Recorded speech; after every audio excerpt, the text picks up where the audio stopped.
Chronometry calibrated. The gateway will open in 5, 4, 3, 2, 1. Analyzing data. Likelihood of parallel universes now at 2%. Continuing analysis of the many worlds hypothesis. There was an idea to bring together a group of remarkable homos to see if they could become something more.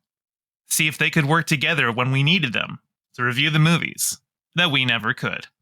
Welcome back, everyone. I'm your host, Gayfesh. Joining me again are the lovely DemonMama and Moss. Thank you. Hello. Wow. And continuing Steve Rogers' arc in the MCU, our second outing is the one, the only, The Avengers 2012, not to be confused with The Avengers 98, starring Uma Thurman and Sean Connery, which I did actually see in theaters. I have not seen that movie.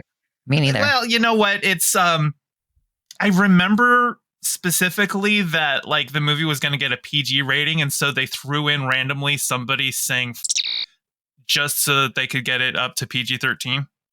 It was weird. Anyway, it's funny how that irrelevant, works, right? Sometimes you gain something by bumping up the rating. Yeah, and sometimes you can tell when a movie is like PG-13 and they're like, oh, well, we're PG-13, we can say once.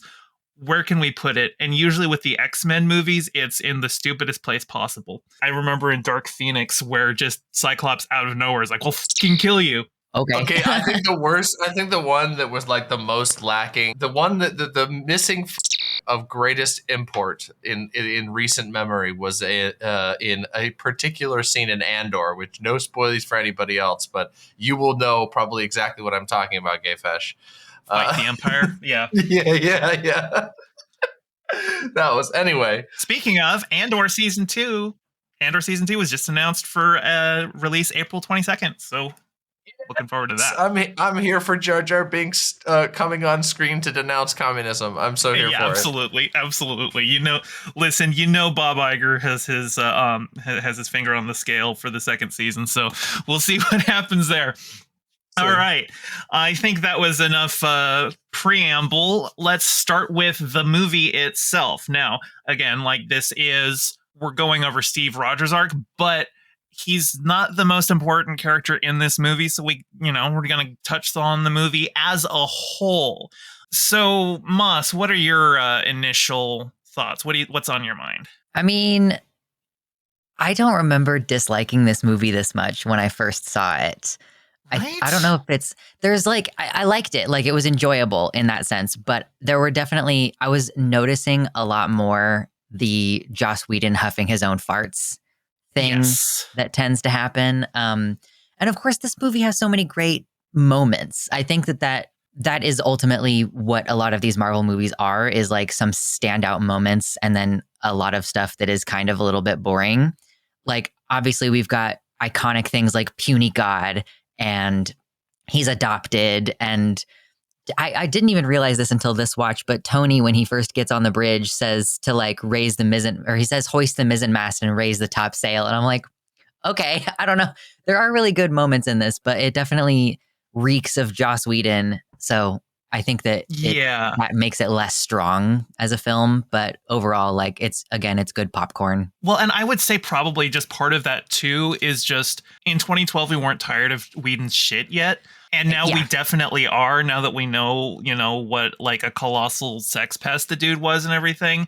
So it's a lot easier to be more critical of stuff. And it's also like, what is it? The concept of bitch eating crackers, where you don't like somebody so much that even the way they eat crackers makes you mad now. And I feel that. But I was also noticing the whole opening sequence at the SHIELD base where Loki comes and steals the Tesseract.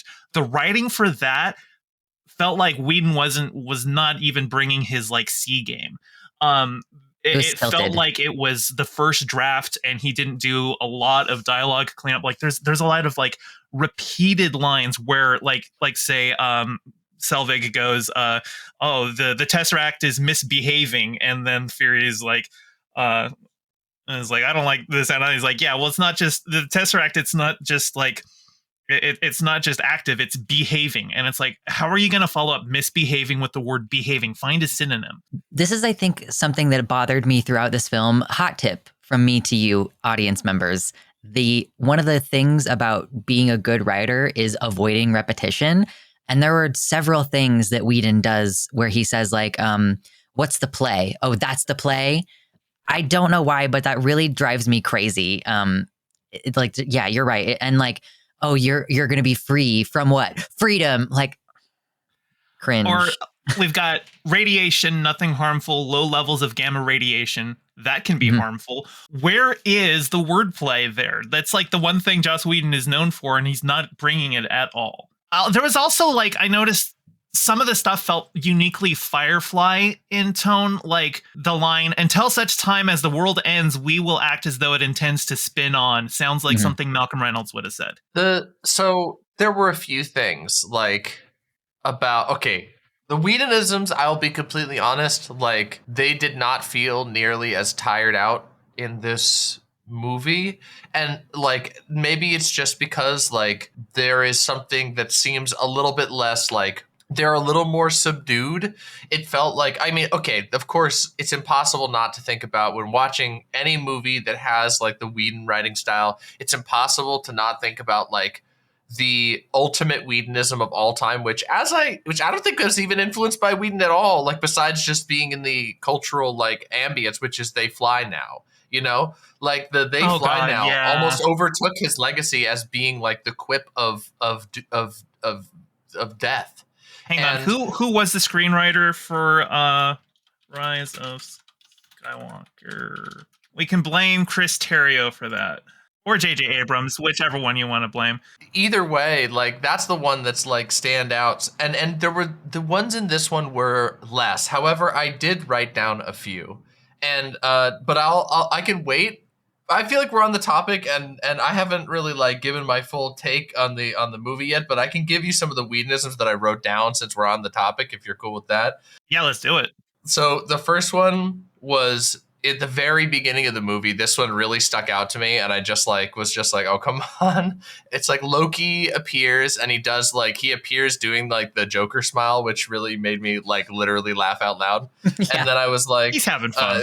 It's just such a funny way to introduce. But anyway, and then he's like, I come bringing peace. And then Nick Fury is like, why do I feel like you're bringing the other thing? And I'm just like, what the fuck is that line? What do you like the other thing? Like that, I don't know. Just like, it's so stupid. And then the other one that really got me, I wrote down two that really stuck out. There were a couple throughout the movie, but the two that really got me, the other one was Captain America lands down in this place that we are like, you know, we then learn, have to say it multiple times that it's Germany. And he's like, last time I was in Germany and I saw a man standing above other men, we disagreed. And I was just like, huh? Like, it was like a forced quip. Like, I don't know. Cap's like, I'm not saying Steve's stupid. Steve's very smart, but he's not exactly like a wordsmith poet but like Joss Whedon writes everybody like they're Joss Whedon. And and so then when they're like, there's this feeling around Steve Rogers throughout this whole movie that he's being like extra dumbed down. Like, I feel like this movie is kind of mean to Steve.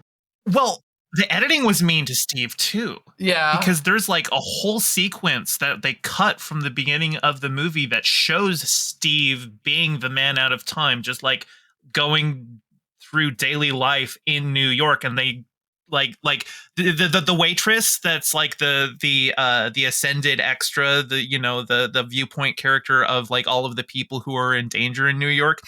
She had like a whole sequence where he's at her cafe and she's flirting with him and he doesn't even pick up on it. And you just see him like, you know, kind of like looking around and seeing all of this new future stuff and like feeling completely alienated.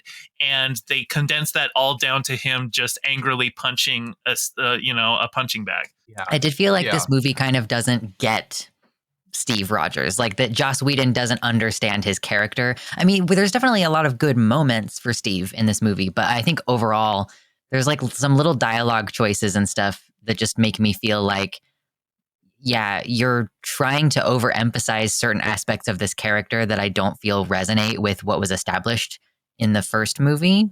It feels like this movie feels very much, I should say, at least the script really feels like it loves Tony Stark. Oh, yeah. And Oh, yeah. and Tony Stark's character as built in this universe, although I would say like the portrayal of the tech genius has taken some severe aura hits over the recent years. Mhm. What are you talking but about? like, He's basically president now. yeah, President PayPal. But Yeah. but it's the Tony Stark character. He feels like he suits the writing style of the movie enough, and like his obnoxious and annoying quips kind of like fit his character, that he's just like this blisteringly arrogant like guy that you always have to deal with, but deep down inside somewhere there's like a good heart. But like, everything from like him making, he's like, that guy's playing Galga, which I immediately said, they fucking found the slacker.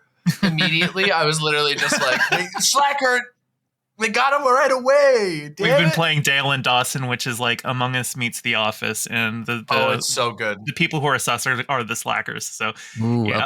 okay. And one of the tasks in the slackers is, or one of the tasks that anyone can get, but slackers get more of, is to play Snake and Minesweeper on your computer during work hours.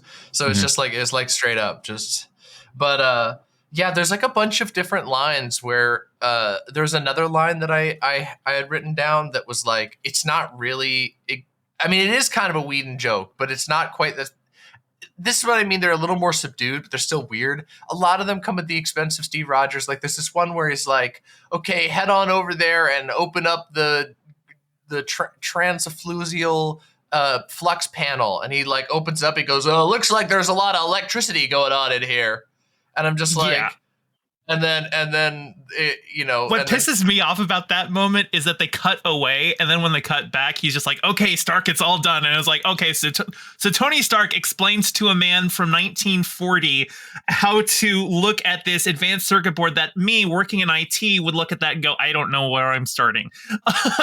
And to believe that Tony was able to talk this, Joe Biden guy into doing IT work. I'm like, okay, sure, it's a comic book movie where we're dealing with gods and aliens and portals through space, but I do not believe that Captain America can be talked through an IT related issue that quickly. Well, especially when it's like literally followed up by another, like I said, it's not really mean spirited, but it's kind of mean to him, where it's like big red lever. Yeah, I could see that. Big red lever. It's like, okay, they are really drilling home how dumb this guy is. And it's like literally the Hulk comes off as smarter than, like, Hulk mode Hulk comes off as smarter than Steve Rogers for most of the movie, which is like, I don't know, just I don't know. There was a lot of that. And that said, do you mind if I give like my overall like just shotgun take on the film? Yeah, go for it. Real quick. Okay. I like this movie so much more than Captain America. It actually bothered me a little bit because I was afraid that was going to happen. I was afraid that that at the end of Captain America, I'm going to go, oh no, I'm going to watch the Avengers and it's going to feel like the best movie that I've ever seen because of how much I hated Captain America.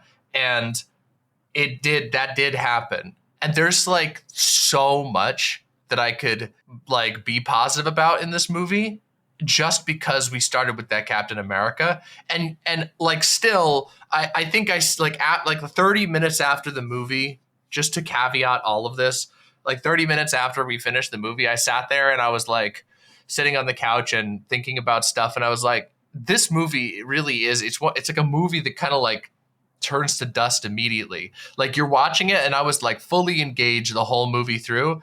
And then when you get out of it and you start thinking on it a little bit, it's just kind of like, oh, like, did I really enjoy it that much? Like, but the truth is that while I was watching the movie, I really enjoyed it. I was like, hey, I'm here for this stuff. Like there is a flow to this movie that just is good in that regard. And like one of the things that was film. It's very engaging film. in comparison to Captain America, which on every level, I feel it pretty much clears Captain America. It looks better. It, as in, like, they just there's better decisions with lighting. There's better decisions with camera framing, how the characters are set up on the screen, with one exception at the end where for some reason there's this final shot from Loki's perspective looking up at all the Avengers, and I don't know why they did this, but they like stretched Hulk out. So he looks really skinny and tall, and it made me laugh because it was, I don't know. But anyway, most of the how movie, do they stretch?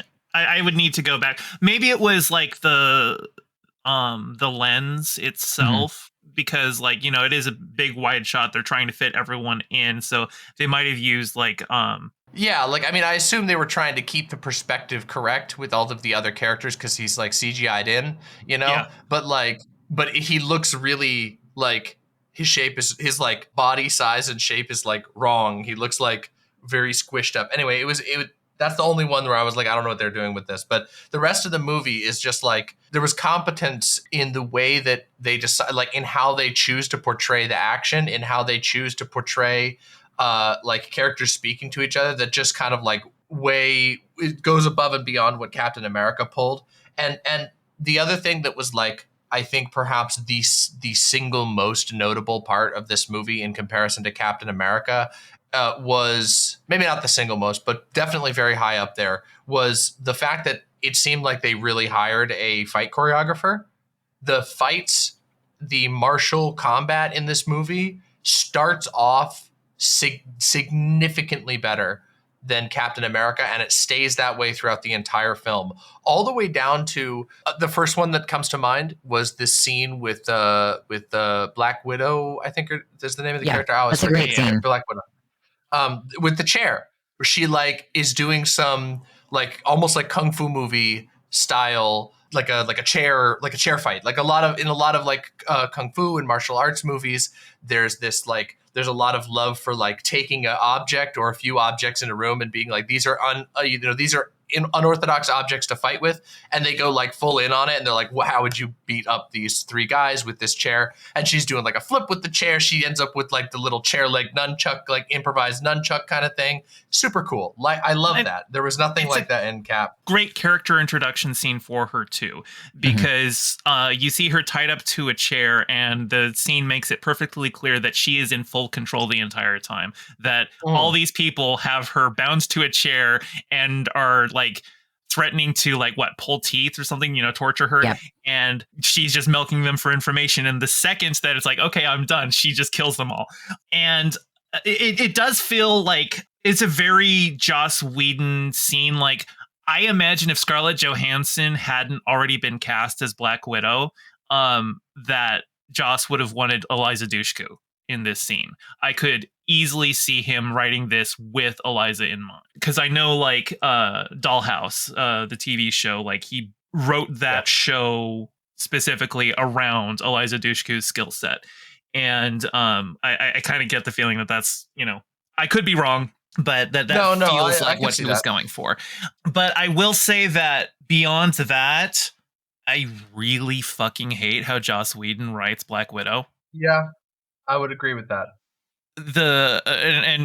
It'll get worse in Age of Ultron. I just generally think that like Joss, I know he's written comics. I know he's written for Marvel just in the comics and stuff like that. So it's not like this was his first go around with these characters, but he's him, and he wants all the characters that he writes to be cool and him.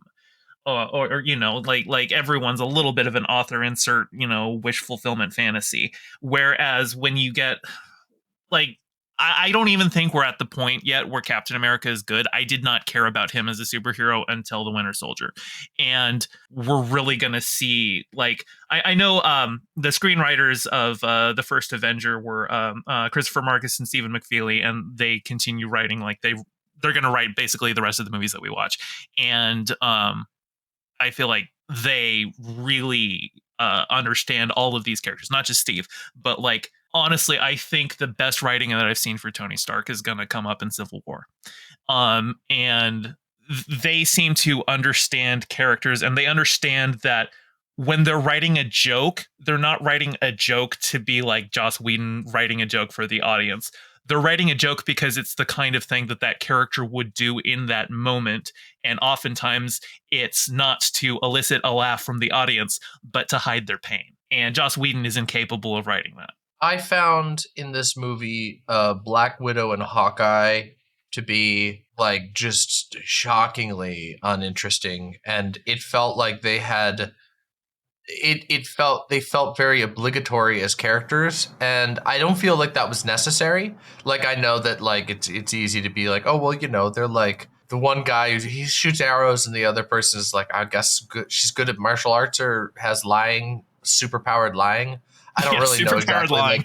That's exactly it. I'm not 100% sure what their actual like, because again, like most of these characters I've not read like comics about. They're, you know, my comic engagement is kind of spotty. There's some that I've spent a lot of love X-Men when I was younger, loved Spider-Man when I was younger, but I didn't really get much into a lot of the other ones. But I don't know. They weren't utilized very well, and a lot of their moments felt like contrived to make them feel like they have a part that what didn't sell well in comparison to the other characters who felt very natural in like their roles and whatever. Like, I don't know, like an example of this is like Hawkeye. Hawkeye, he takes down the super advanced flying space fortress thing with 2 arrows, and like it does. They're trick arrows, though. They're magic. You sure? Well, are they magic? Are they? I thought they were. No, they're movie magic arrows. That's what I was saying last time about this is a fantasy series. Like a lot of even the sci-fi stuff is it's just magic. Like it just does what the plot needs it to do. Yeah, like the helicarrier couldn't fly like that. No. Well, yeah, it's just it makes you go like, okay, like that one really stood out to me because I'm just like, so well then like why make such a big deal about this sick ass machine? Maybe it's just the math didn't add up correctly to make it seem. If it's like, oh, we need Hawkeye to do something cool and he needs to be scary as a guy who's been converted because we chose to convert him over. Definitely not because we felt like, you know, converting over a fairly expendable character wouldn't hurt what we've written for the rest of the movie. There was just the alchemy was wrong, and I felt that way about both Hawkeye and Black Widow's character with a little more like I liked Black Widow's character a little more than I liked Hawkeye. I felt like Hawkeye. I also connected to this. Both me and my partner were both like, why did they choose to make the thing that gets them unenchanted or unmind controlled or whatever be like a traumatic brain injury? Just like, a concussion. I'm just like we were both joking. We're like, oh yeah, no, because when you bruise the brain, the spell is like, this is not the same brain anymore. Okay, dispel, poof. You know what I mean? It's like, oh, we can't complete the circuit as it was originally intended. So off goes the enchantment. It was just like, I don't know, like that. It's whatever. Like, it's like I don't mind that at all, honestly. Like, we don't know how magic works. That's why it's magic. I'm totally fine with hitting someone really hard on the head and wiping it out. I don't know. Maybe so. Like to me, it was just like, I don't know. Give it to Thor or something. I don't know. It doesn't matter. The problem that I've got though is like, I think Hawkeye being off and like mind controlled for most of the movie so that he doesn't even have an opportunity to like have a relationship with any of the other characters. Like his only connection is with Natasha. Mm-hmm. And that's like really only implied by the way like Coulson and Natasha talk to each other about him. Because he has no scenes with her basically until they have their fight. And we technically saw him in Thor, but I'm pretty sure that they shot his scene like after the movie was basically done, and then they had cast him for the Avengers, and they're like, well, we have this one bit where like Thor's doing a thing, we can just throw in some second unit stuff of like he's just in like a crow's nest by himself and he grabs an arrow, and then he's like getting ready to take the shot on Thor. He's like, you guys better call it because I'm beginning to like this guy. And that's it. That's all the characterization that we have for Hawkeye before this. At least with Black Widow, we had Iron Man 2, and we had like a full proper character introduction to her.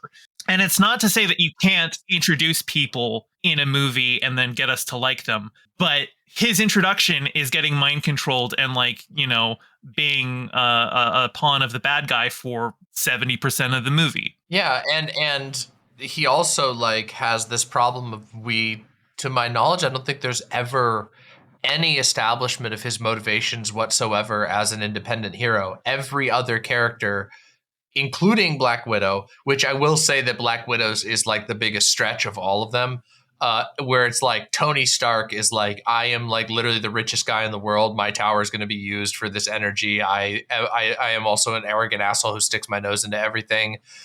Every character, Bruce Banner has, all of them have like a really understandable investment in the Avengers thing. Black Widow's is like, I have a debt to Hawkeye specifically that I want to erase, which she says like, I think 2 or 3 times in almost exact, like, oh, I'm in the red and I need to erase it. And it's red like, in my okay. ledger. Yeah, red in my ledger. And like, but Hawkeye has literally nothing that I can remember. Maybe I missed a line somewhere, but he wants revenge. Nothing. He's mad because he was mind controlled, so he wants revenge on Loki. Like they say that in that one scene. He's sure, like, you gotta put me back in. And to jump off of that, because the way that the movie's written, it really tries to sell that the reason that the Avengers all decides to put aside their differences and team up is because Coulson was killed. Mm-hmm. Except that only makes sense from a meta perspective. Because if you've been watching the MCU, you've seen Coulson in a bunch of these movies already. And so as the audience, you have an investment to him. But in terms of the heroes, I don't think that Banner and Coulson even share screen time, let alone dialogue. I mean, like, you can infer that Natasha and Clint have worked with him because they're all S.H.I.E.L.D. agents. You get the whole Coulson geeking out over Cap, and then you've got obviously Coulson started in the Iron Man movies, so he's already got an established relationship with Tony. I have so much to say on this.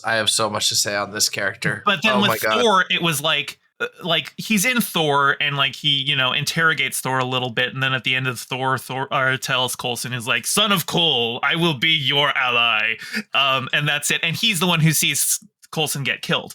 But Thor doesn't need motivation because he's already there to stop his brother. And Tony, it seems like they used Coulson's death mostly to get Tony and Cap to put aside their differences and work together. Yeah. Which I guess that works, but the way it's sold is if it's like that's the reason they're all coming together, and like Banner doesn't even know Coulson's dead when he drives up. Because he was Hulk that whole time. He fell to Earth and he just decided, okay, aliens are here, I better drive up. I also thought it was really funny that like Thor crashes out, in the middle of nowhere, and we get this shot of him like walking up to Mjolnir, the hammer, and like he kind of reaches for it and then he clenches his hand, and then apparently just has like his own, like every character has this like moment of like sort of lack of confidence at this particular moment in the movie. And I just don't know why it's very funny to me that Thor, like privately out in the middle of nowhere, has this moment that's almost like, am I really worthy of the hammer right now? And then he just kind of on his own off screen is like, yeah, I'm going to grab the hammer and go fly back over there. I don't know. Yeah, I didn't get that at all. I didn't know what that was supposed to be. I just was legitimately confused. I'm like, maybe there was something that I didn't remember from the Thor movie or something. But no, you're right about that. And okay, so there's the Donald. No, not Donald. Oh my God, damn it. What's his name? Oh no. What's his name? No, hold on. You'll understand in a second why I said that name. What's this guy's name? The Coulson. Okay. You'll understand. Why would you how's he the Don? Okay. All right. You're going to understand in a second. Okay. It's going to make perfect sense. I promise. I'm ready to be mad at you. No. Okay. Coulson is, First of all, the first thing, this is not going to explain the mistake I just made, but I can't believe I kept calling him. I couldn't remember his name, so I kept calling him the gay friend, because they really do that. In the beginning, the whole intro scene with Pepper Potts and Stark, with, like they're literally like gossiping, and he's like, "Oh, ooh, can I have some champagne?" I was like, I can't believe they're doing. I'm like, is he the gay friend in the other movies? I couldn't remember if he was like a gay friend, but then it's like, no, he's the not gay friend, and he does that throughout the whole movie. He's like this, like he's got this, but. Anyway, so that's the first thing that I was like, yeah, but he has like this gay friend energy through the whole movie. And it's just like, oh my God, he's like enamored by Captain America. Oh, you could just imagine him being like to Pepper Potts, being like, oh my God, he's such a hunk kind of thing. You know what I mean? Like literally like movie gay writing, but they don't do that. So I was just like, okay, not gay friend, I guess. But the other thing was that I had this moment in the movie where I went, holy shit. Okay, so I know Gay Fesh. I know you've seen Invincible. Moss, have you seen Invincible? I haven't seen season 2, but I have seen season 1. Okay, so you'll know. Okay, so Cecil is like I literally said, I paused the movie and I was like, Nick Fury is just swagless Cecil, and that's because pretty bold to say that Sam Jackson is swagless. Like, I'm gonna need you to back that up. Okay, It's not because of Sam Jackson. It's not the acting. It's the way that the character is written. Okay, and this all boils down to my slip up a few minutes earlier when I said Donald. Okay, right? Because in Invincible, there is a side character that is Coulson. He is almost down to the same way. He's like he looks just like him almost. Oh, and his name's don't be Donald. mean to Clark Gregg. Clark Gregg has a chin. Okay, but it doesn't matter. He looks like Donald. He's the Donald character. He is the Donald character archetype. You're right there, but don't do him dirty like that. He's got a chin. He's like an assistant, an assistant high up in like a top secret agency that has to go do all the like TaskRabbit tasks, but nonetheless has like really high security clearance, all this stuff. And Cecil, he would just kill Donald, like outright. He would organize and kill Donald, and Donald would be like, okay, this is what I have to do to save the planet. Like that could, like when there's this part in Avengers where it's like, oh yeah, the baseball cards, and he's like, he's like, yeah, I dipped the baseball cards in their blood to make a more emotional scene. I was like, okay, that's really weird.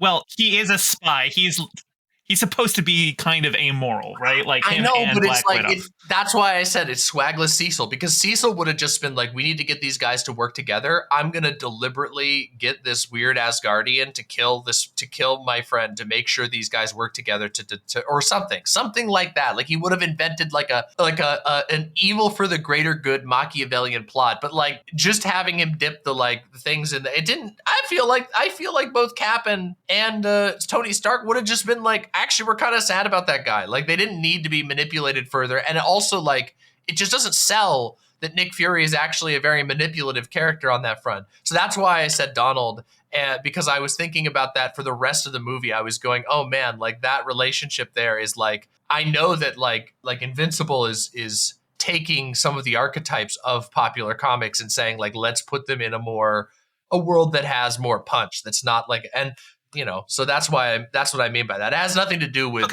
Samuel L. Jackson. I mean, Samuel L. Jackson's the best, like, obviously. I also just have to say, I'm glad that you did not mean the Donald that I thought you meant, because I was just going to be sitting here like, how the fuck are you going to compare? No, it's Donald Trump. I will kill you for that.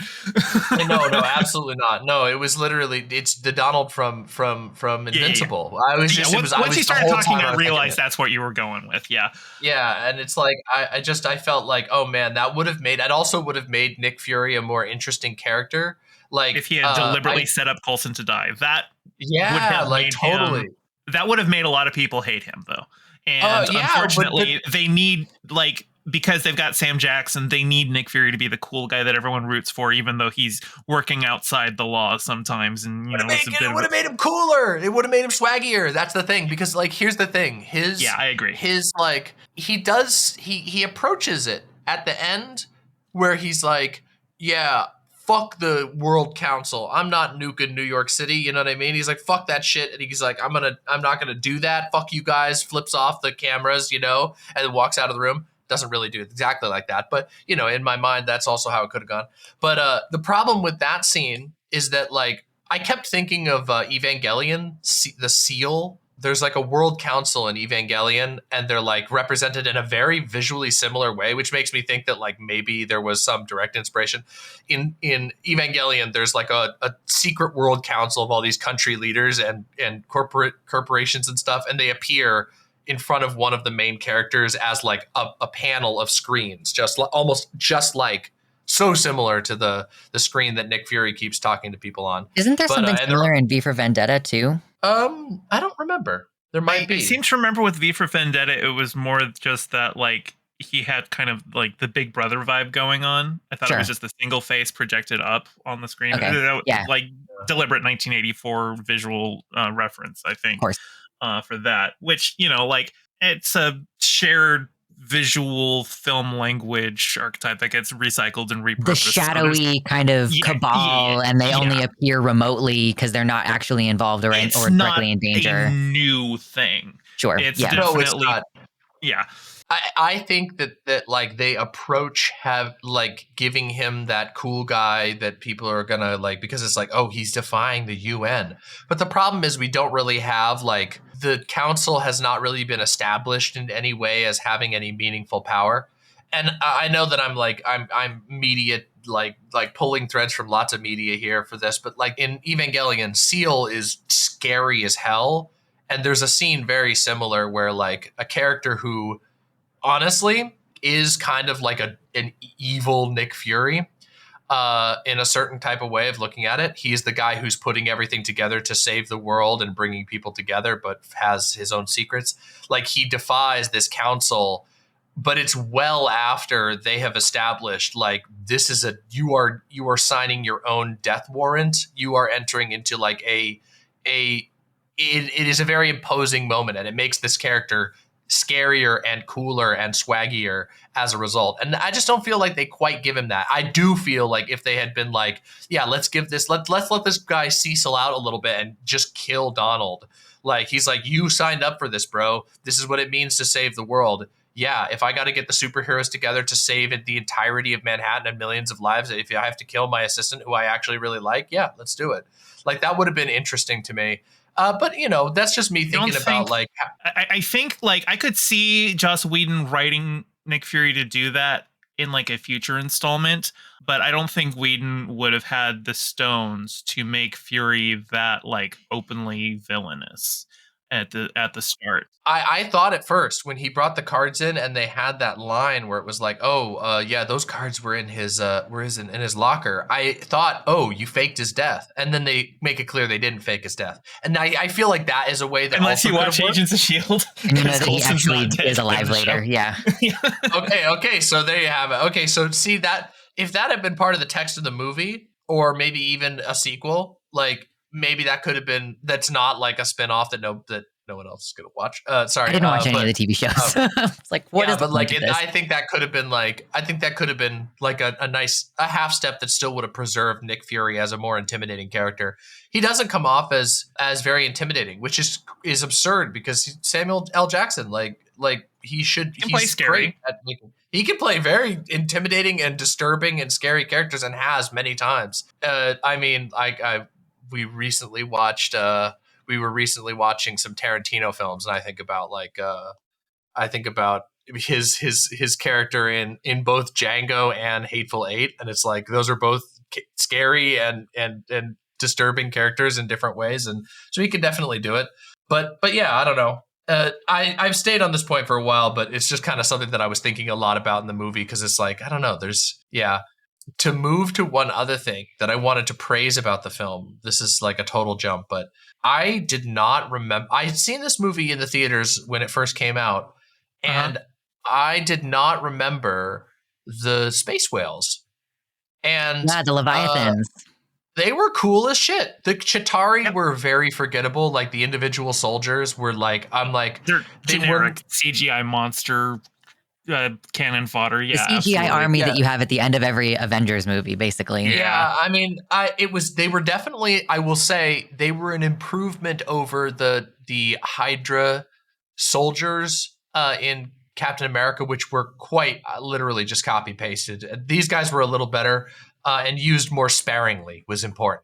But the Leviathan was actually, I was actually like, oh, that's cool. I don't remember those. I don't know why I didn't remember those, because I was like, that's actually, I really like their design. I like that they're like, they spend a little bit of time letting you like get to know that these things are like weird pseudo organic. They've got gooey parts, and one of their eyeballs pops at one point, which is the most gory thing that happens in the whole movie. And I was like, oh, we got gore. Oh my god! But it's a big monster, so it's okay to have gore.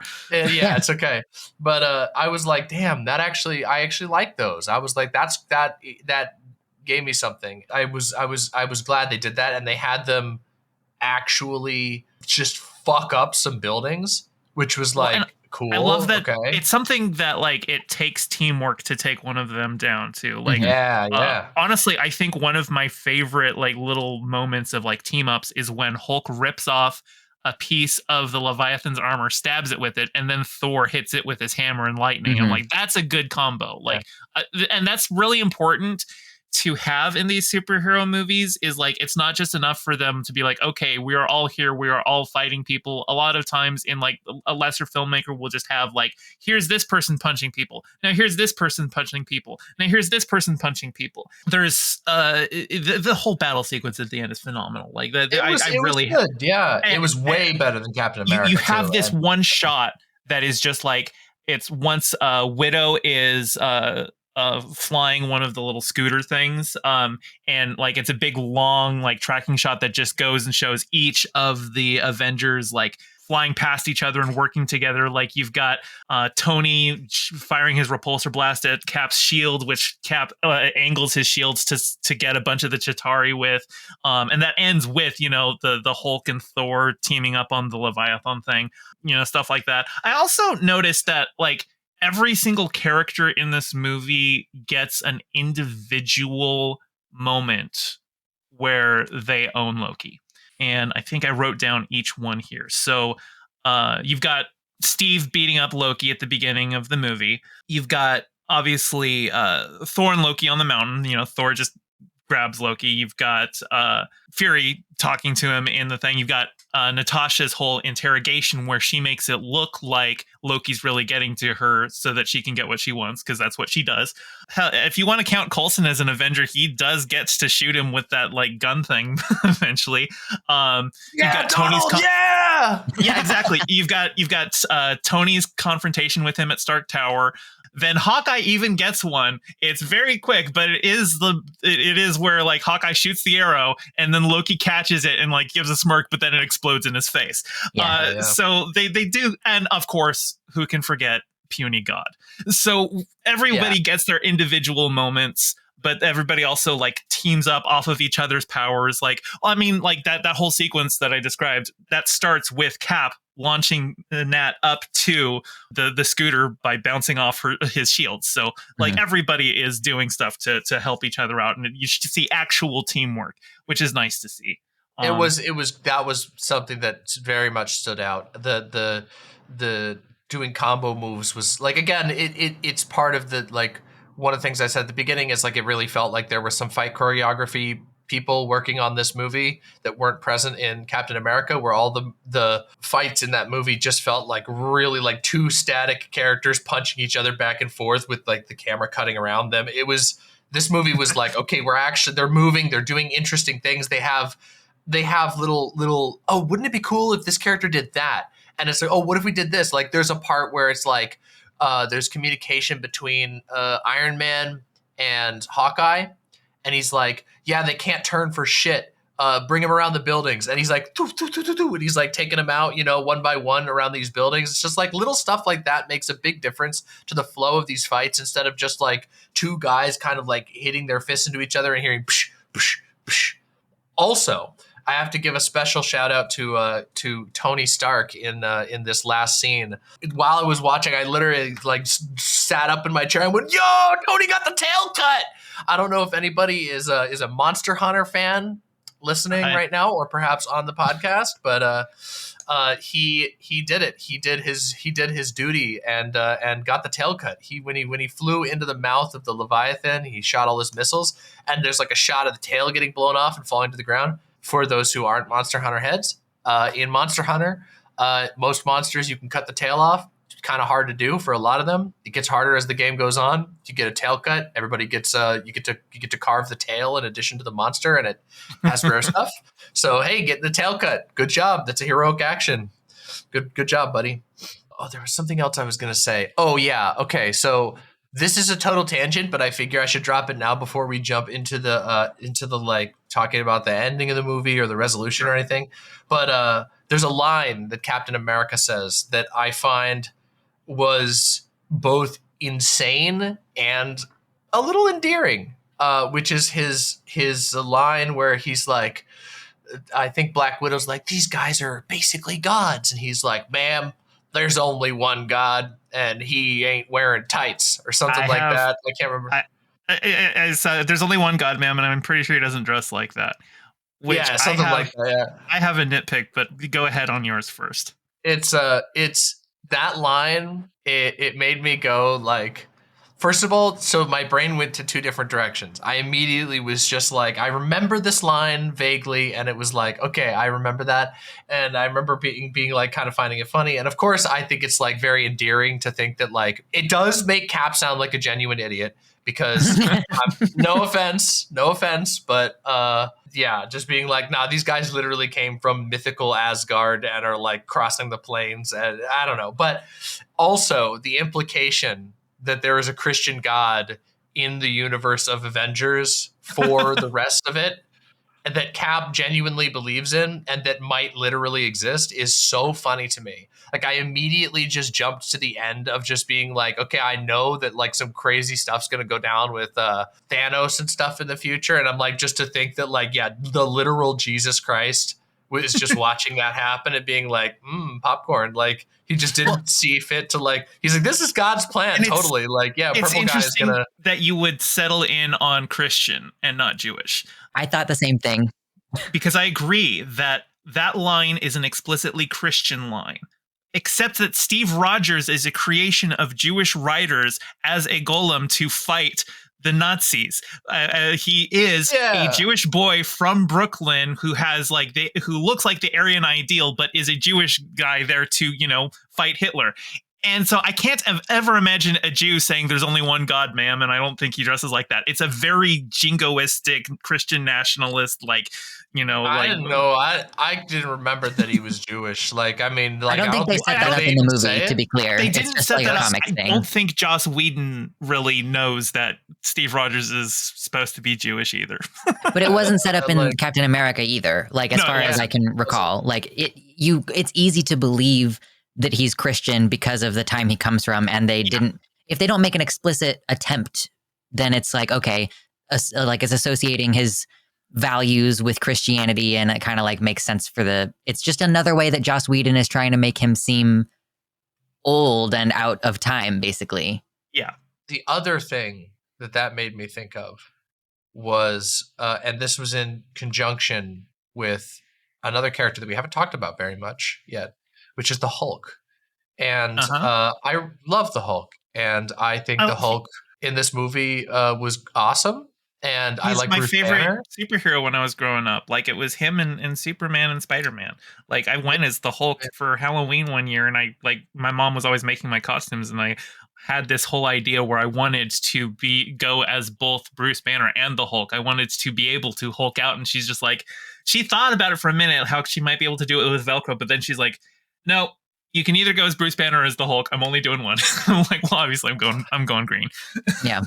It was so I'll be completely honest, I've never been a big Hulk head. I've always been like, hey, he's cool. He's got some cool factor. He's green. He fucks shit up. I like that part of him.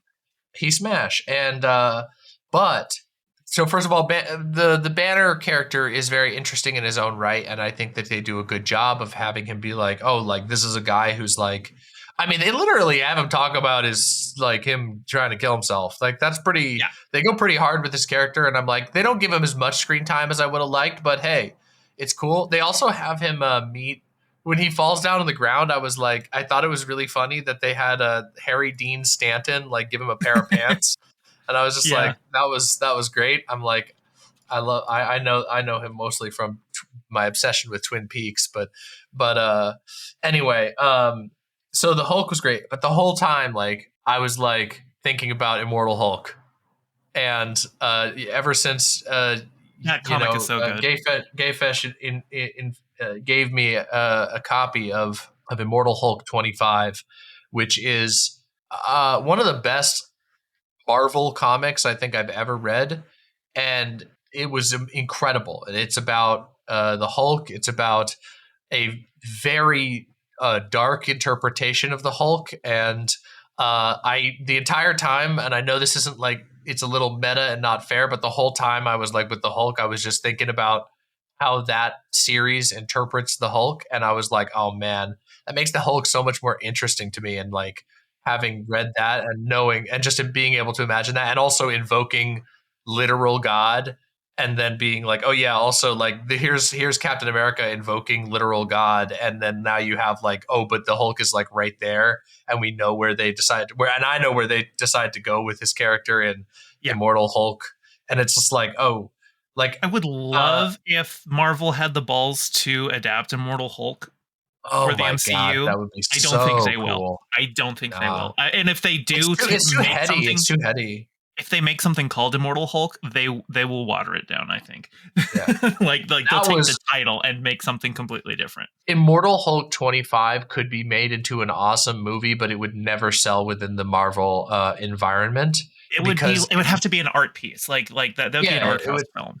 It would have to be like, yeah, it would, because there's so much weirdness going on in there that's so awesome, but it's also like it's really scary for the audience who's not as aware, because we're talking specifically about Immortal Hulk number 25.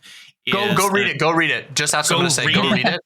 It's basically a very short comic, and it's like $4 to buy. But seriously, go read it.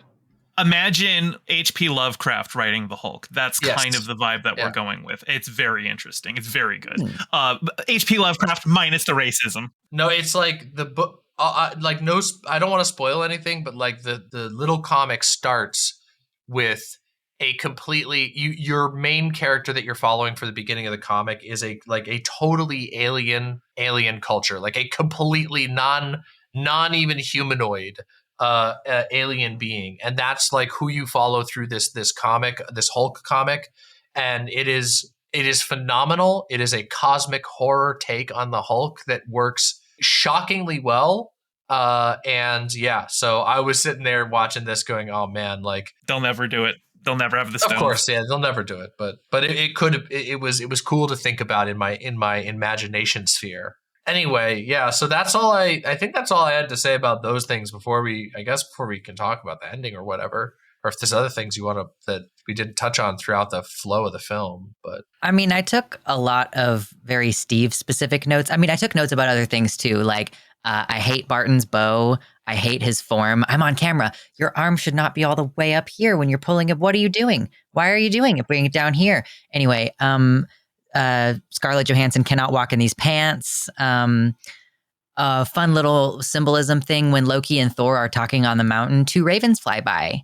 That's Hugin and Munin, who are Odin's ravens. Yeah. Right. No, Odin was probably watching that conversation. Yeah, you're right. I thought that was cool. Also, apparently, Joss Whedon did not take a middle school science class because you pointed out when we were watching it that he says anti-electrons, and you were like, that's just a proton. He also says anti-protons, like a couple scenes before that. Like, well, an antiproton is not, that is the term for the antiparticle to a proton, but an anti-electron, I mean, you can technically say anti-electron, but usually they're called positrons. Positrons, yeah. I don't know. I was just like, this is not very good science stuff. Yeah, I guess along the whole was very present in this movie. There was a lot of technobabble.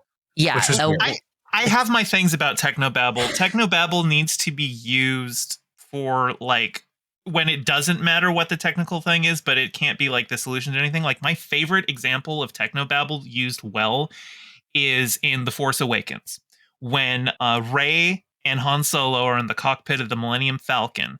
and they're trying to get it started, and like, he's complaining about how everything's been all gutted and everything like that, and then she just goes and like rips something out and goes, I bypassed the compressor, and like the words that they're saying, the talking, specific like engineering technical know-how, it doesn't matter, because the point is the character connection between Han and Rey, where Han sees Rey do that and like he gets a smile and like he starts to grow fondness. I didn't even think of that. Yeah, it's stuff like that. Whereas like if you watch a lot of like Star Trek Voyager, a lot of times they would solve the space issue by saying the right combination, like the right magical incantation of technobabble at it, and like then B'Elanna would tap the thing and then it would fix it.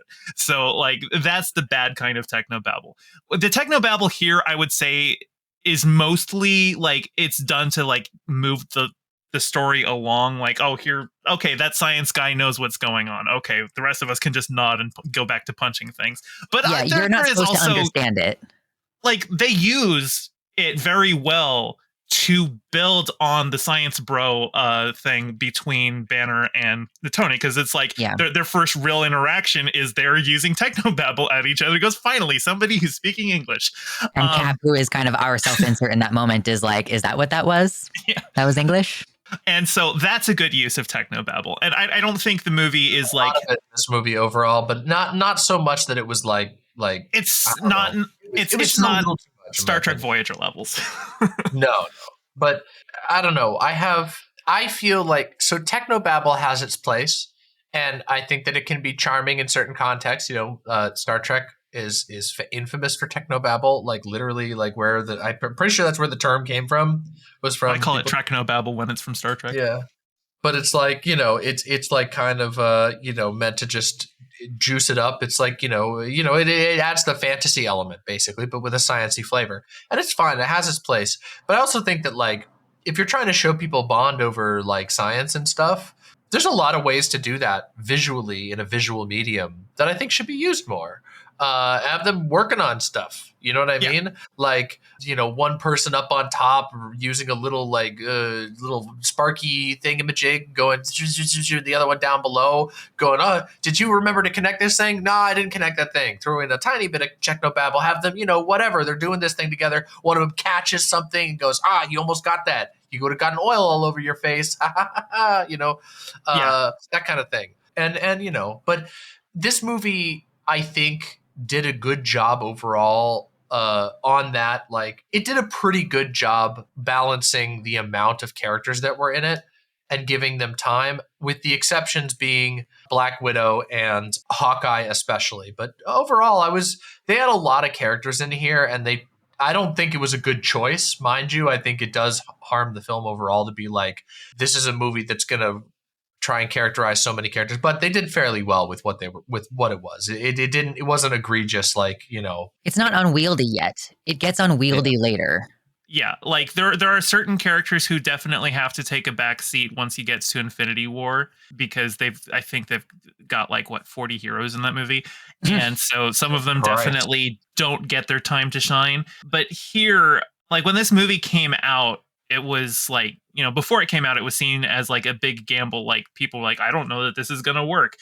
And that was all it's funny because like when I was watching it on Saturday with Moss, like I noted how like the sequence where they're all, like the iconic shot of them all standing in a circle and the camera's panning around them and stuff, how quaint that feels now with everything that they've done later. And, it's been used and memed and done to death, but like you kind of forget how like at the time revolutionary that was, that they fucking pulled it off. The scene in the lab? No, the scene in New York when it's panning all around them, where they've just killed the Leviathan and they're all like, the Avengers have assembled. They are here now. I got you. And the Alan Silvestri, score comes in. Da, da, da, da, da, da. Yeah, like, no, it's that sequence. I like, go back and watch it with a fresh set of eyes, or like try to put yourself in like a more childlike state to watch it, and just, I think it still really holds up. I think it's really good. And I think it's also one of those things where like It was so iconic that it got memes. Like, for a decade after The Matrix, everyone was doing the bullet time Neo dodging the thing as like a joke, but that's because that was such a good moment. Yeah. And this movie did a lot of things well. There's a lot of stuff that, in retrospect, I'm souring on, and most of that can be, put at the feet of Joss Whedon. But I'm looking forward to the Captain America part of this podcast, though, because he's not really that vital in this movie.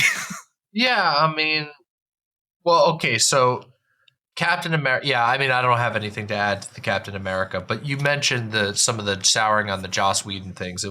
Not to be the giga woke of the moment, but it was the lack of like substantial woman characters in this was very notable. It was.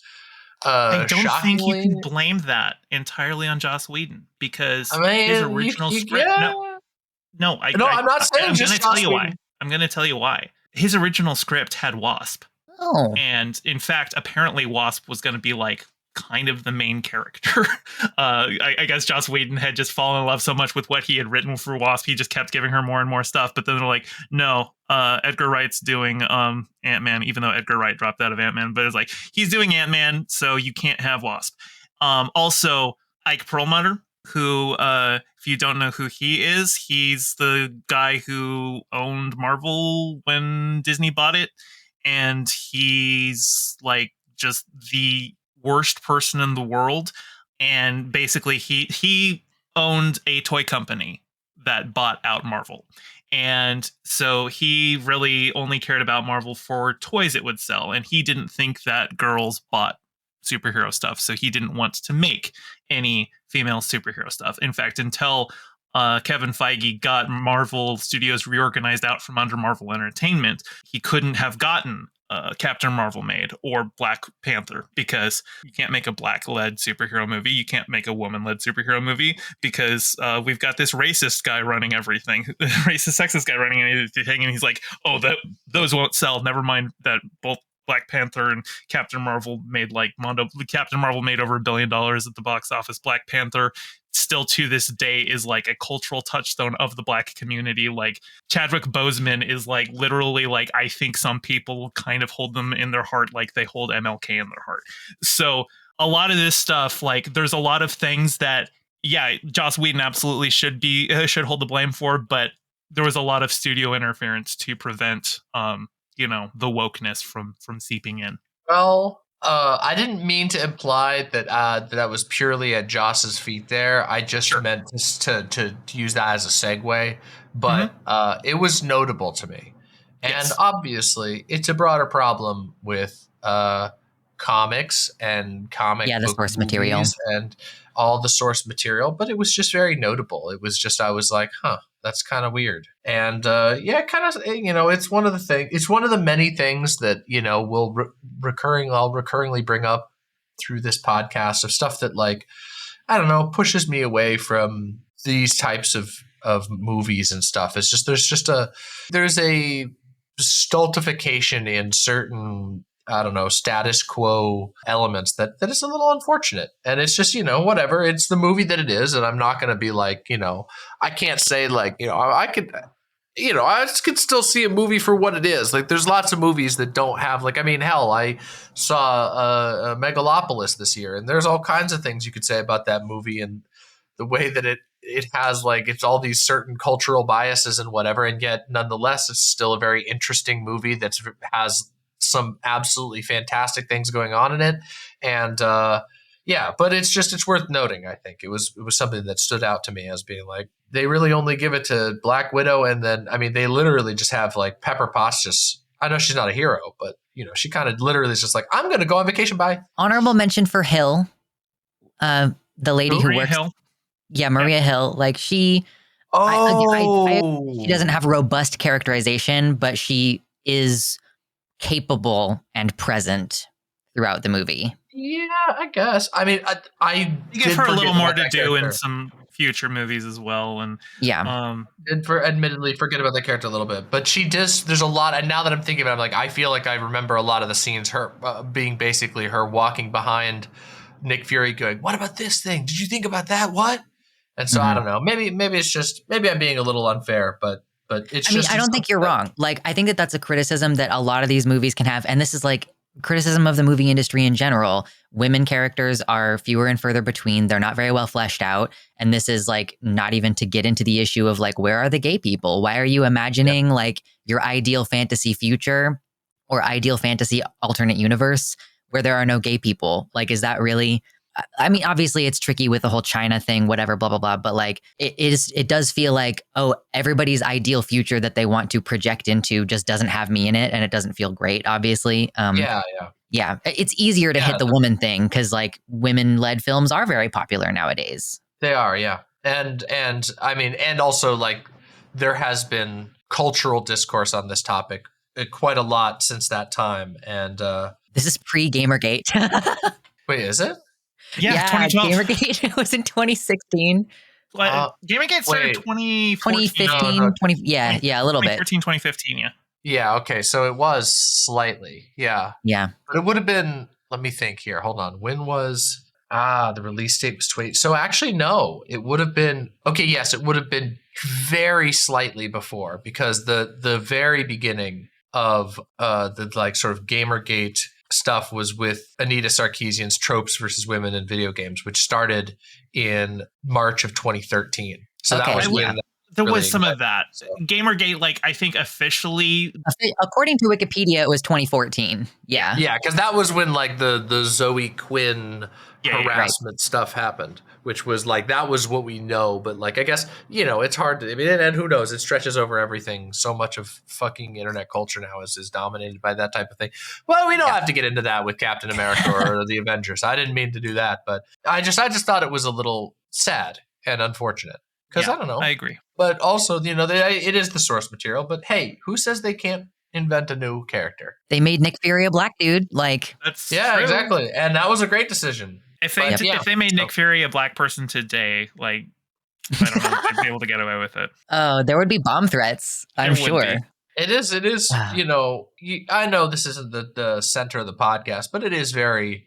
Everybody can talk about how mad it is, but it's also very sad. Like it's unfortunate the way with which there are like so many audiences are primed to react with nothing, with no curiosity, with nothing but anger and offense and feeling threatened by every portrayal that they don't understand.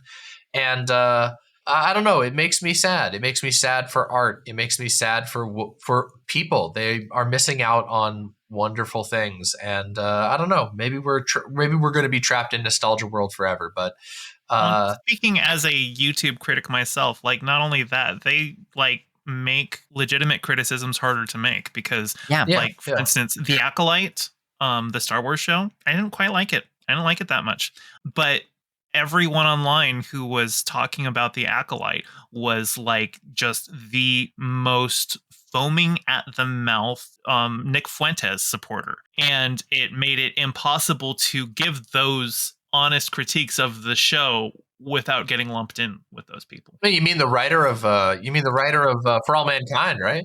Uh-oh. Oh no. Oh no. No. Oh, we had a disconnect. Uh-oh. Hopefully Gayfish will be able to get back in easily. But I was making a joke. I felt terrible there because I thought I really bombed that joke. But if you don't know, you both were talking over each other a little bit. It was just I was trying to get in a joke that I thought he would appreciate because every time we watch For All Mankind, there's the writer for All Mankind, or maybe even the producer. I think it's a producer. His name Nicholas Fuentes. And every time we watch For All Mankind, Gayfish goes, Jesus Christ, I can't believe this guy's still working in the industry. And, oh my God. As a joke. And I'm just like, but I guess the connection went out. So, or who knows? Yeah. But, internet hiccup. Always great. It's, I don't know. This movie was interesting. I definitely liked it a lot more, way more than Captain America. I did not like that movie. I'm glad that you liked it though. Like, yeah, I was worried that we started a series where you were just going to be like, I hate all of these movies because you kind of dogged on superhero genre in general, which I think is worthy to dog on. But I was just like, oh man, I hope that DemonMama isn't just like, I hate all of these movies. No, I don't think so. Like, I always try to find, as much as I have a lot of critiques, I'm not going to hold those back. Like, I always try to find stuff that I do like about them. And also, like, I don't know, I've been through way worse. I watched through, I did intentionally, I did a watch through of all, like, not all, but a significant amount of the Star Wars media. I watched through all of the Star Wars movies and a ton of the spin-off media.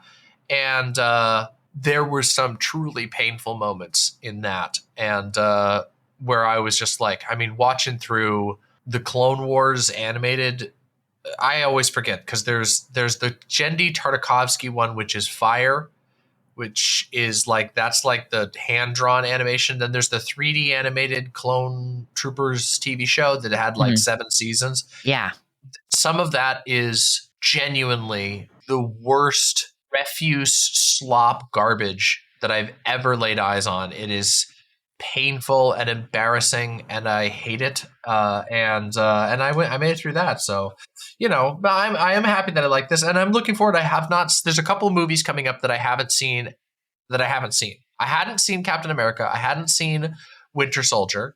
I haven't seen Infinity War or Endgame. I've seen Avengers and Avengers Age of Ultron. So yeah, a lot of these I haven't seen. So I'll be seeing for the first time, and it's possible that and I haven't seen Civil War either. So Ooh, okay. Most of the movies on this list I haven't actually seen before. So my friend insisted that we watched the movie that has the no, I don't think I will. That line, Yeah. I don't remember which movie that is, but my friend insisted that we watch that together. I'm like, I don't think we did. And they were like, I watched it at your house. I remember viscerally watching that movie at your house. I'm like, I think I might have been streaming that time then, and you watched it with my partners, because I have not seen that movie. I'm pretty sure that's Endgame. Yeah. Okay, yeah, because I know that that line. I have never seen the movie, and I do not know the context for that line, but I quote it so much because it makes me laugh so hard. Like the face and the delivery and the line itself. I'm just always like, no, I don't think I will. It's just so many moments. I literally, somebody on Twitter recently was like, or debate me about this thing. And then I just responded with that GIF. I'm like, this is my favorite one to have on hand. It's like, I don't know, something about it's magic. It's got a lot of utility, sure. Yeah, I don't know. There's something charming about it. So, you know, I don't know. Hey, welcome back. Okay, I am back. Sorry about that. Welcome My back. internet. It's all good. I was going to at least make a couple comments about the shot composition of this movie, because that's the kind of stuff that I've always been interested in. And I think you're right, DemonMama, from, you know, way earlier in the conversation, you were kind of complimenting this movie on some of the cinematography choices. And I was like, shout out to Seamus McGarvey, who is the director of photography for this film. There were several shots in this movie that were shot through a mirror, which I thought was pretty interesting as a choice. Like 3 or 4 different times there was a shot through a mirror. And then I also wanted to just say that, like, my favorite scene was, I guess several of the scenes that happened in the lab, but particularly the scene where everybody is getting really upset and Banner ends up picking up the scepter. That is shot in such an interesting way. Like, there's so much dynamic movement. It's at all these like catty corner kind of angles. And especially the bit where their bickering just starts to become background noise, and the camera goes and like turns upside down with the scepter in frame. Just a nice visual shorthand to say, yes, they're all bickering because of Loki's machinations with the scepter. It has an emanating kind of psychic effect on people, because every scene in that room is very heated. And I guess, you know, you could say that this is sort of setting up future events with like a lot of conflict between Tony and Cap. But like, it seems like everybody is acting a little bit uncharacteristic in the presence of the scepter, and that sort of comes to a head with Banner picking it up kind of unconsciously. It seems like it happens low, out of frame, that he picks it up. So I just wanted to give a shout that, like, yeah, this film made some really interesting cinematography choices that I really appreciated, for sure. I think that scene was like a standout for me, that I felt like everything about that scene kind of it showed off the best of the movie. Everybody's performances were on. It seemed like they were feeling their characters. It felt like there was a direction to the scene that made it feel very organic and chaotic. And I bet it was so fun to film. There was I'm sure it was a challenge in certain ways, and I bet it was great. The thing that I don't think I'd call this movie like cinematic all-timer or anything like that with regard to photography, but it is clearly doing something. There is somebody who's having fun, who's thinking about where the camera is, who's thinking about who's being looked at and why they're keeping it fresh. Obviously, there's editing that goes into that as well. But like, I immediately was, again, comparing this to the last movie we did, Captain America, which was just everything in that movie was just like very, very, very, very formulaic, extremely shot, reverse shot, wide shot of two guys fighting. Very, in my opinion, very extremely simple photography choices. And this movie was very different. I like that a lot. I like that there was a nice mix of intimate angles. The one thing that I really hated in this movie, and I know that this is a thing that they like, it's one of those things where it's like, it's a staple of the series, is that I hate the stupid Iron Man cam. I hate that. No, I love that. So much. That's great. I hate it so much. Inside the thing. I think it's brilliant. I hate it so much. I can't.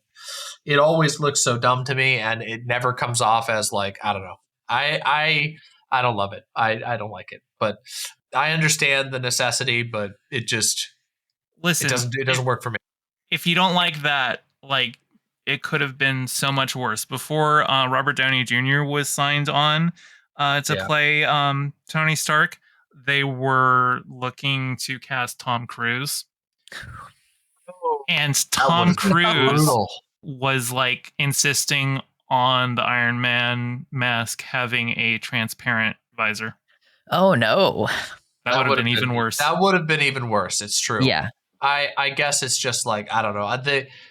I understand the necessity of them wanting to be able to give you a thing. It just, to me, it always just like, I don't know. Like, I don't know where to put it. I'm trying to think. I keep thinking of like, I don't know. I feel like I'm in a tube and there's a guy crawling close to me, and it's just upsetting. And it's just, I don't know. It's a little claustrophobic. Yeah. It's claustrophobic, and it's not, but it doesn't feel like it's meaning to be claustrophobic. It seems like it's meaning to be epic. And then also all the stuff like going all over the screen kind of gives me the Sherlock Liberty Bell, it has a little bit of that energy, where there's these weird little unidentifiable things shooting across the screen. I just don't like it very much, but overall, I will 100% agree. Like, there's a lot more going on in this movie visually. The camera, obviously, there's a lot of CGI, but they still have to use a camera to build, and there's still a concept of a camera, even in a fully CGI'd scene.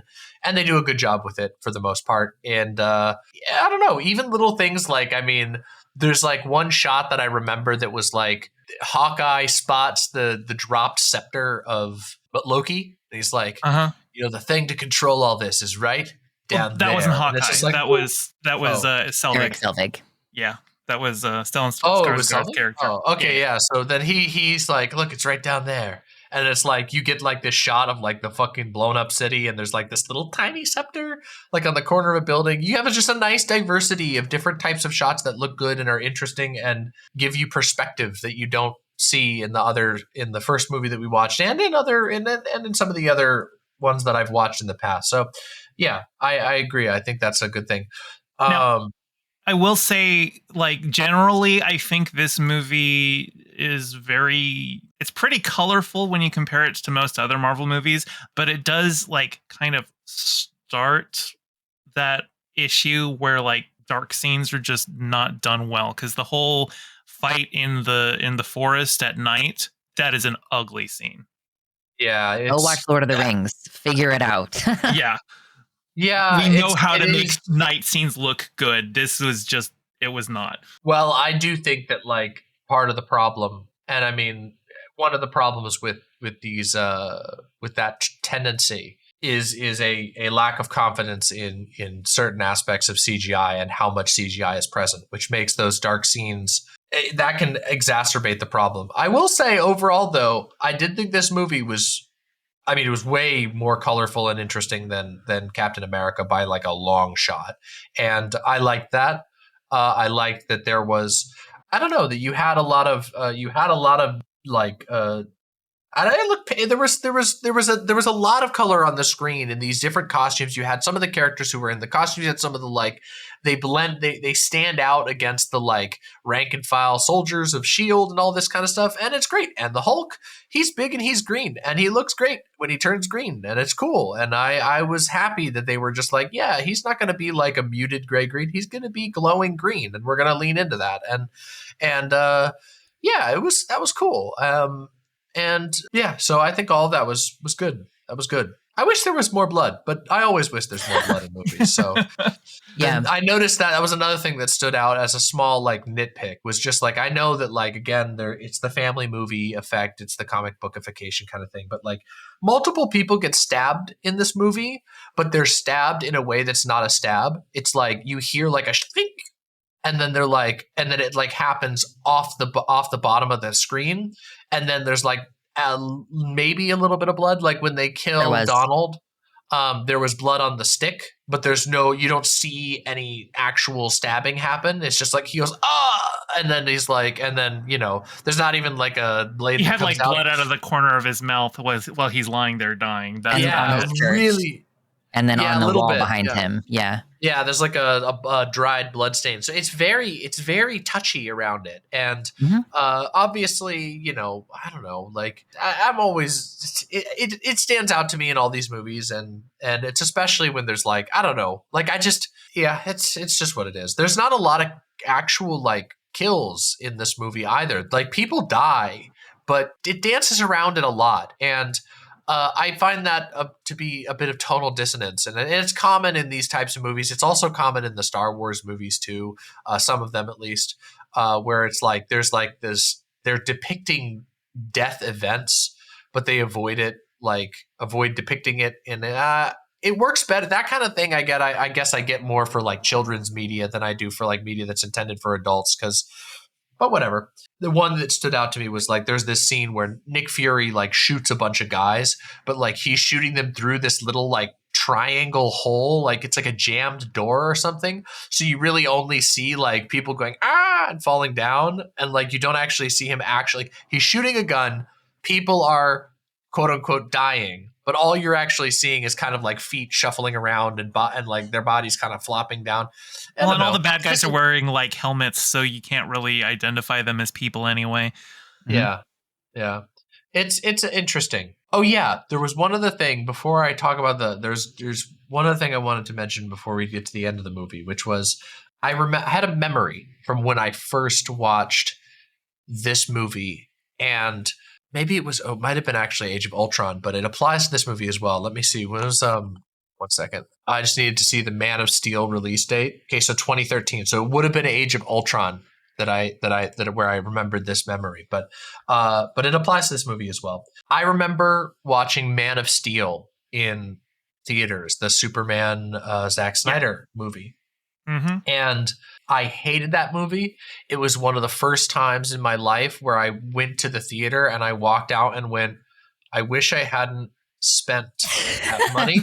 Like I remember very vividly a part in the movie where I just had my head in my hands and I was just going, why did I get excited for this? Like, because I got really excited. Me and my brother got really excited because my brother was really into Superman. And so we made a big deal about it. We actually pre-ordered tickets because that was a thing you could do at that for that particular movie. They had a big thing. We were like, wow, they're going to do a Superman movie. We haven't seen a Superman movie in forever. And my brother really liked it. We made a whole thing about it. And it was one of the most like jading moments for me when it comes to seeing movies in the theater of just how bad it was. And one of the things that stood out in that movie was that he doesn't Superman doesn't save people unless it's like a scene dedicated to him saving a guy. Like it's like, in that movie, Superman's like, oh, there's a kid, and he gets him out of the bus or whatever. And there's like a dedicated scene. He saves a person. But there's like another scene that really that I remember from Man of Steel where he like throws a jet or something into a town, and it like crashes and blows up a big like gas tank. I think he's going to fight Zod or something in that town. And and right before that, like literally the sequence of shots right before that show a bunch of people in that town, like closing their doors, shutting their windows, ducking down behind tables. And the next scene, Superman levels the town with a thing that he throws. And I remember that moment like sticking out to me. And then in Avengers Ultron, which is a movie I did not really like, there was another thing that I saw. And it was that there's a bunch of saving people thrown into the action as a part of the action, as an organic part of the action.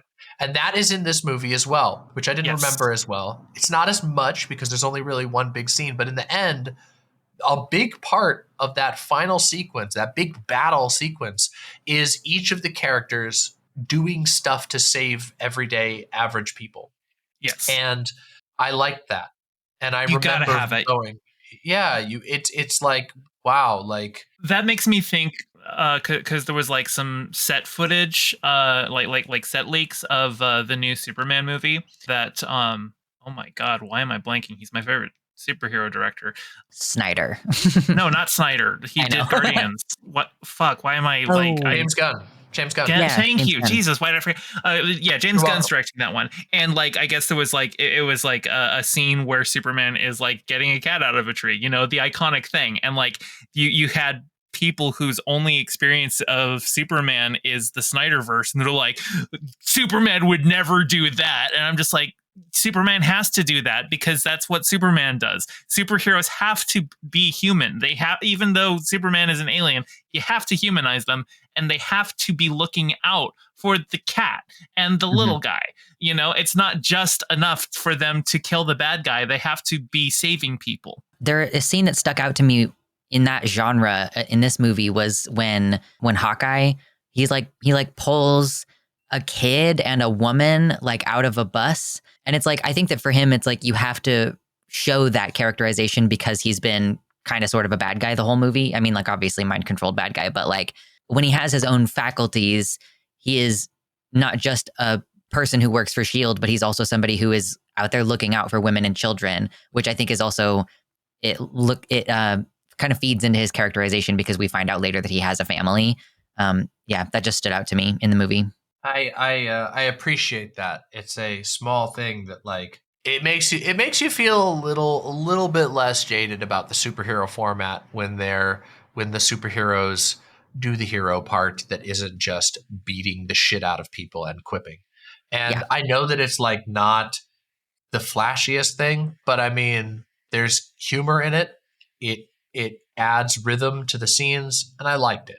Is what I'm trying to say. And I was happy to remember that and go, oh yeah, they actually did that. It's cool. And of course, it makes me think of Invincible again, which is another show where the superheroes spend a lot of time saving people. Some of them, not all of them, but a lot of the superheroes do. And that's like a very lethal universe. Oh and yeah, so it the like shows saving, the consequences to the little people in gory detail if you don't save them. Oh yeah, and so that stands out. It does such a good job of like making that stand out and giving you like, and also like of course not to build spoilers, but as the show goes on, like that makes the storyline of like superheroes as dangerous gods even more interesting. Because there's that stakes established, because there's that, hey, these are people who do sometimes do like make the difference between someone getting turned into bloody pulp. It's just good. It was good to see. And so it's like a less sanitized version. Because like you're correct about the lack of stakes in like Marvel movies, that not only do we not have blood, we didn't even have a bloodless like chunk of concrete lands on a person. Like you could have done that. They try to explore this later in other movies where they're like, well, yeah, I lost so and so in New York, and they reference it. And then at the end of this movie, even there's the scene of all the candles being lit. All this little montage of all the Yeah, news but I don't think channels. you ever see a civilian actually die. No, No, and Like- that's the crazy thing too. And like I will say, it's a great point on that about like the chunks of concrete kind of. There's kaiju. There's like kaiju pastiche in the end of this movie, Yeah. that totally lacks the like thing that makes kaiju movies so juicy and like that makes you latch onto them. Like in a Godzilla movie, if the Leviathan crunched through the building, you'd see people go flying and girders go, ah, and it's horrifying. It's fucked up. It's messed up. But that's also like, it was, I remember the Leviathan thingy, the space whale crashes through the middle of a building at one point, and the building is completely empty. You can't see anything in it. The windows are all look like they're closed. And I was just like, it was very obvious, and it takes stakes away. It does. It makes it be like, oh, okay, so he just crashed through. They weren't using that building right now. Whatever. It's just building. It's just concrete. Yeah, it's like a bunch of property Yeah. damage. You're not really feeling this sense of like, you must assume that people would be dying if the building is getting smashed and crushed and like all this. But like, we don't actually feel a visceral sense of like, there is material danger to human life here. Yeah, which is really unfortunate. It's to the detriment of the movie, but it's also the kind of thing that like the Marvel ones, I feel like they shy away from that kind of thing a lot. And I guess the end of the movie. We want to talk about the end of the movie because the most important part of all end of the movie analysis is, of course, holy shit, did they actually make some big improvements to Thanos over time? Yeah. When I saw that Thanos reveal, I laughed out loud. I was like, "What? What did they do to him?" He wasn't even CGI.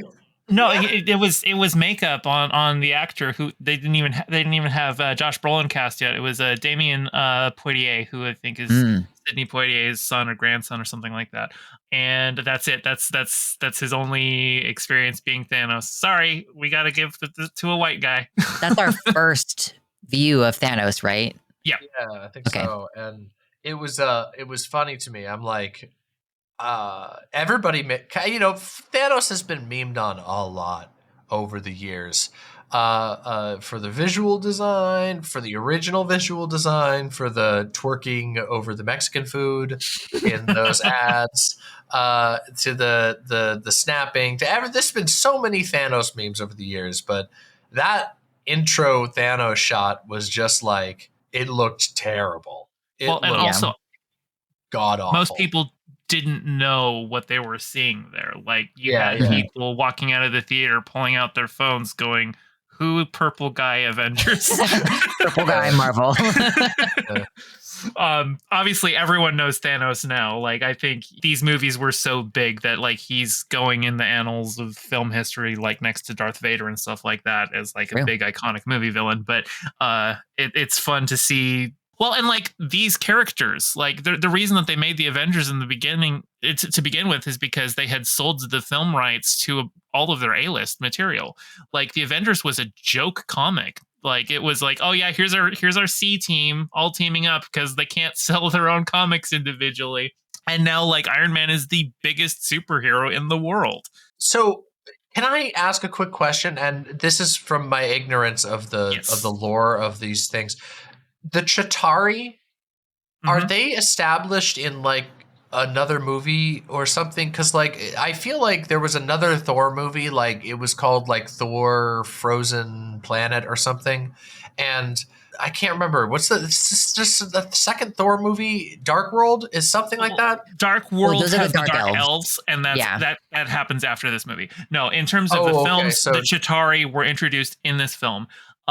In the comics, the Chitauri were the main villains of the Ultimates, which was, as I explained last episode, the Ultimate Marvel imprint was like a reboot of the universe, and they were called the Ultimates instead of the Avengers, and they were fighting the Chitauri. But in that, the Chitauri were far more like the Skrulls, which are the shape-shifting aliens.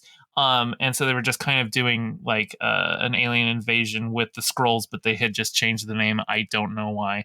And since they didn't have the rights to the Skrulls because those were tied up with, I think, between the X-Men and the Fantastic Four, those rights were just not available to them. So they went with the Chitauri as the, and it really could have been anything because they're given no characterization. They are just aliens who are invading Earth, and they're just there to be, the cannon fodder.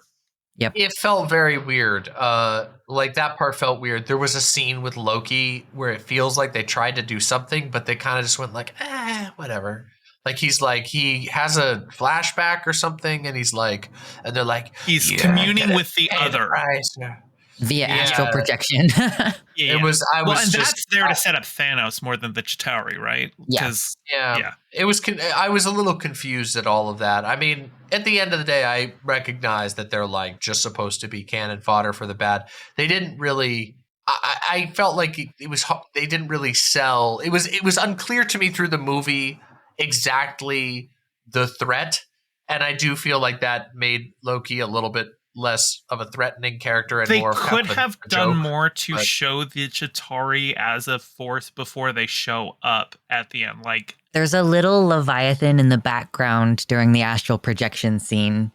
Like I remember that. Ever so slightly foreshadowed, but it's like he's like, I have an army, and it's like, okay, well, where is the army? And also, where is Gayfesh? Oh no! Oh no!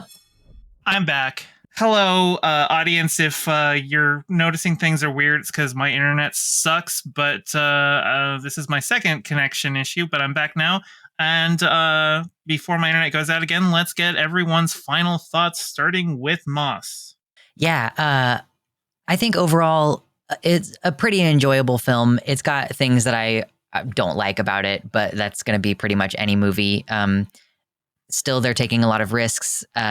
I think it was kind of silly that they kept bringing up phase 2. Like, by the way, we're going to keep doing this. By the way, this is just the end of phase 1. Kind of silly. But overall, I thought it was pretty enjoyable. Good characterization moments. I liked that this kind of established the relationship between Cap and Natasha, which obviously is going to carry forward. Establishes relationship with Hulk and Thor, which is going to carry forward, obviously, with Thor Ragnarok. So generally speaking, I think it does the work that it's supposed to do. It kept us entertained. It kept us, in our seats. I get kind of bored during the CGI fight at the end. Whatever. Of course, there's the moments that are pretty cool that we have already talked about. But overall, I think it accomplished what it needed to accomplish. Room for improvement. Sets the groundwork for future movies and future relationships in a way that I think was pretty satisfactory. So overall, I'd like 7 out of 10 for me. All right, DemonMama. I like this movie more than I expected to. I know that part of that is the contrast, but I think this movie, I'm fair to say this is a solid popcorn movie. When I was watching it, I did say, I told Gayfesh that I accidentally fell asleep the first time I tried to watch it. And I was like, it's not because of the movie. Okay, I was really tired and I shouldn't have tried it. But no, I actually found this movie, I was like, oh, cool. Okay, I'm watching a movie. I'm having a good time. I'm not trailing off. And there were stuff I loved and stuff that I hated, but this movie overall came around to, I give it a popcorn bucket. It was a movie that I'm not going to, if I sit down and watch this popcorn, I'm not going to be walking away being like, what a waste of my time, which I did with Captain America. When I finished that movie, I was like, wow, I feel bad. It was not a waste of your time because it gave you stuff to bitch about on this podcast. That's the saving grace. But I mean, the movie itself in the vacuum, I can't attribute what you two do can't be given to Captain America. I'm sorry. I won't do that. I'll give the credit to you two. You two deserve that. It's been wonderful making this podcast. So, but yeah, no, I enjoyed it. It was fine. I don't really know enough about the overall world to know everything that's getting set up except purple guy at the end. So yeah, I enjoyed it. I'm interested to see what we got coming up because most of the movies that we have coming up, I have not seen. All right. And Next up, we have Captain America: The Winter Soldier, which I'm really looking forward to because it's about the first time that I actually genuinely cared about Captain America in the MCU. I think that's when the writing for him probably gets the strongest. I think that's when they really finally get a grip on what they want to do with his character, with everything. So I'm really excited to see that. That being said, I have been Gayfesh. This has been the Many Worlds Hypothesis, and we'll all see you next time. Doodaloo. See you next time. Bye, everyone.